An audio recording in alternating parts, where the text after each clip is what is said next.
وَإِلَىٰ ثَمُودَ أَخَاهُمْ صَالِحًا، اب یہیں سے جنوبی علاقے سے یہ حضرت ہود اور ان کے ساتھی یہاں سے نکلے ہیں اہل ایمان، اور یہ جزیرہ نما عرب کے جو ہے شمال مغربی کونے میں جا کے آباد ہو گئے ہیں۔ یہ ہجر کا علاقہ کہلاتا ہے اور یہ علاقہ سمود کا ہے۔ وہاں جا کر پھر ان میں ایک اور شخصیت زبردست سمود کوئی بڑے سردار ابھرے جن کے نام سے یہ قوم سمود مشہور ہو گئی۔ وَإِلَىٰ ثَمُودَ أَخَاهُمْ صَالِحًا، قوم سمود کی طرف ہم نے بھیجا ان کے بھائی صالح کو۔ قَالَ يَا قَوْمِ اعْبُدُوا اللَّهَ مَا لَكُم مِّنْ إِلَٰهٍ غَيْرُهُ، وہی بات انہوں نے کہی، اب میرا خیال ہے کہ ہر دفعہ ترجمہ نہ کروں۔ قَدْ جَاءَتْكُم بَيِّنَةٌ مِّن رَّبِّكُم، تمہارے پاس تمہارے رب کی طرف سے ایک خاص نشانی آ گئی ہے، یعنی وہ جو اونٹنی کا معجزہ تھا۔ حضرت ہود کے بارے میں اور حضرت نوح کے بارے میں کسی معجزے کا ذکر قرآن میں نہیں ہے، معجزے کا ذکر سب سے پہلے حضرت صالح کے بارے میں آتا ہے۔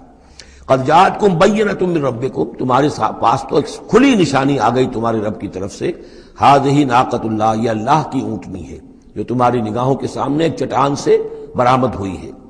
لکم آیتن، یہ تمہارے لیے ایک نشانی ہے، فذروھا، تو دیکھو اسے چھوڑے رکھو، تاکل فی الارض اللہ، وہ اللہ کی زمین میں کھاتی پھرے جہاں سے چاہے، ولا تمسوھا بسوء، اور اسے کوئی مس نہ کرنا کسی برے ارادے سے، یعنی گزند پہنچانا، اس کو نقصان پہنچانے کی کوشش نہ کرنا۔